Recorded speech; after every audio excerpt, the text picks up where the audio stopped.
வணக்கங்க. இன்றைக்கி நம்ம சேனலில் காளான் மிளகு வறுவல் எப்படி செய்கிறதுன்னு பார்க்க போகிறோம்.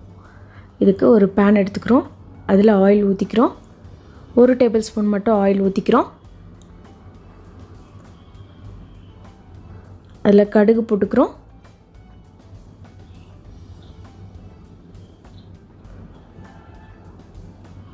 கடுகு நல்லா பொரிஞ்சு வரும்போது கருவேப்பிலை ஆட் பண்ணிக்கிறோம்.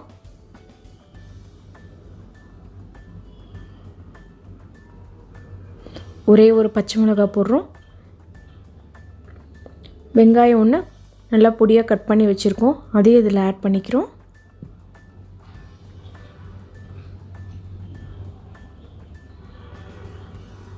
போட்டுட்டு கலரி விட்டுட்டு இப்போ வெங்காயம் சீக்கிரம் வணங்குறதுக்காக நான் கொஞ்சமாக உப்பு ஆட் பண்ணிக்க போகிறோம்.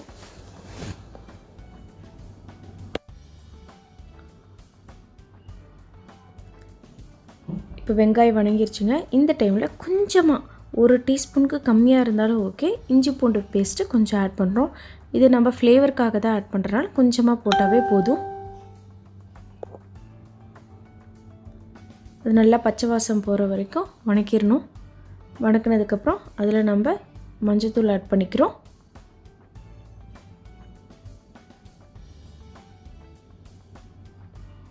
இப்போ நம்ம காளானை நல்லா ஒரு 2 to 3 முறை கழுவி தண்ணியை இருத்துட்டு வச்சுருக்கோம். அதை நம்ம இப்போ இதில் ஆட் பண்ணிக்க போகிறோம். நான் இதில் 2 பேக்கெட் காளான் எடுத்திருக்கேங்க.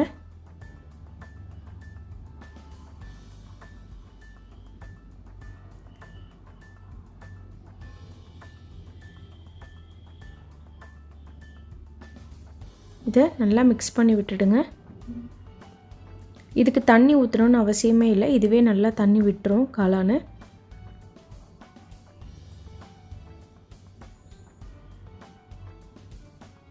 மிக்ஸ் பண்ணிவிட்டு இப்போ இதுக்கு தேவையான அளவு உப்பு போட்டுக்கலாங்க.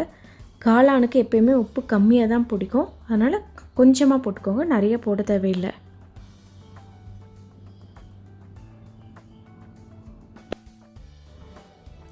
இப்போ நல்லா மிக்ஸ் பண்ணிக்கிட்டோம். மிக்ஸ் பண்ணிவிட்டு இப்போ இதில் தண்ணி எதுவும் ஊற்ற தேவையில்லைங்க, அப்படியே மூடி வச்சிடலாம். காளான் நல்லா தண்ணி விடும். ஒரு 5 to 10 மினிட்ஸ் நல்லா வேகணும். அடுப்பை சிம்மில் வச்சுக்கோங்க.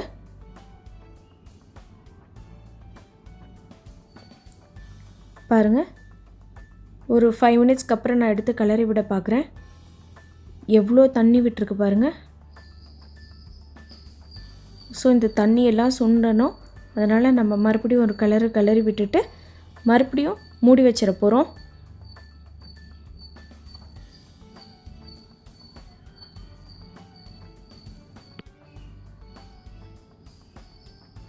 அடுப்பு மட்டும் மீடியம் ஃப்ளேமில் இருக்கான்னு பார்த்துக்கோங்க.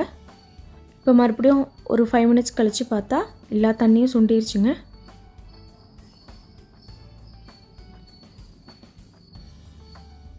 இந்த டைமில் நம்ம மிளகுத்தூள் ஆட் பண்ணிக்கிறோம். இதுக்கு இந்த காளான் மிளகு வறுவலுக்கு மிளகுத்தூள் மட்டும்தாங்க காரம். அதனால் நம்ம ஓரளவு கொஞ்சம் ஒரு 2 டீஸ்பூன் பக்கமாக தாராளமாகவே மிளகுத்தூள் சேர்த்தலாம்.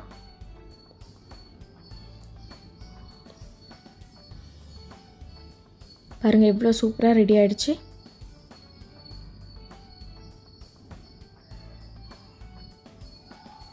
நான்வெஜ் சாப்பிடாதவங்களுக்கு இந்த மாதிரி பண்ணி கொடுத்தா ரொம்ப விரும்பி சாப்பிடுவாங்க. குழந்தைங்களுக்கும் இது ரொம்ப பிடிக்கும்.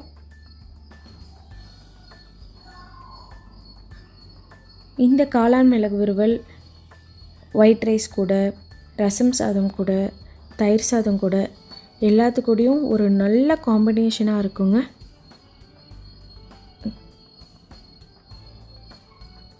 ட்ரை பண்ணி பாருங்கள். தேங்க்யூ.